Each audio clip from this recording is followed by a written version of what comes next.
ഒന്നാമത്തെ നിബന്ധന എന്തെന്നറിയുമോ?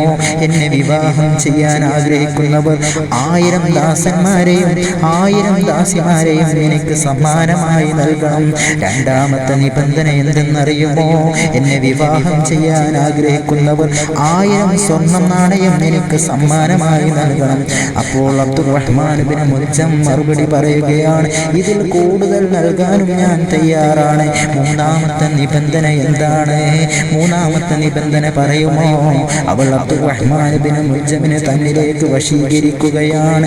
അയാളുടെ മനസ്സിലേക്ക് അവൾ കീഴടക്കുകയാണ്. അവൾ മൂന്നാമത്തെ നിബന്ധന പറയുകയാണ്. അവൾ അബ്ദുറഹ്മാൻ ബിൻ മുൽജമിനെ അവളിലേക്ക് അടുപ്പിക്കുകയാണ്.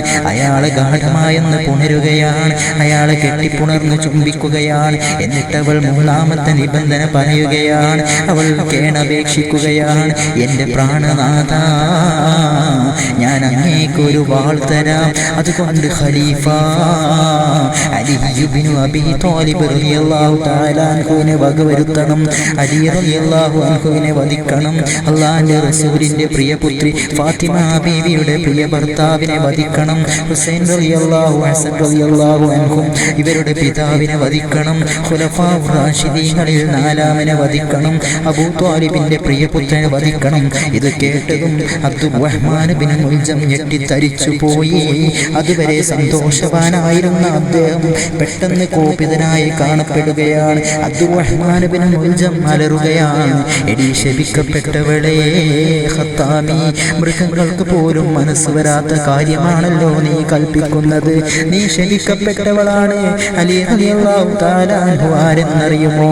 എന്നെ ആത്മാർത്ഥമായി സ്നേഹിക്കുന്നയാളാണ് അലി ഇബ്നു അബീ ത്വാലിബ്. എനിക്ക് ഉന്നത ബഹുമതി നൽകിയ ആളാണ് അലി ഇബ്നു അബീ ത്വാലിബ്. അതിലുപരി അല്ലാഹു തൽക്ഷണം ഉത്തരം നൽകപ്പെടുന്ന ആളാണ് അലി ഇബ്നു അബീ ത്വാലിബ്. ആ മലക്കുകളുടെ സഹായം എപ്പോഴും ലഭ്യമാവുന്ന ആളാണ് അലി ഇബ്നു അബീ ത്വാലിബ് റളിയല്ലാഹു തആല അൻഹു. അദ്ദേഹത്തെ ആർക്കാണ് വധിക്കാൻ സാധിക്കുക?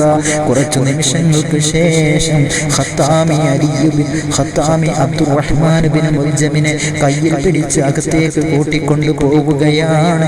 അവൾ അവസാന കുതന്ത്രം പ്രയോഗിക്കുകയാണ്. അയാളെ ഒരു പ്രത്യേക മുറിയിലേക്ക് കൂട്ടിക്കൊണ്ടു പോവുകയാണ്. ആ മുറി നിറയെ സ്വർണ്ണങ്ങളും രക്തങ്ങളുമായിരുന്നു.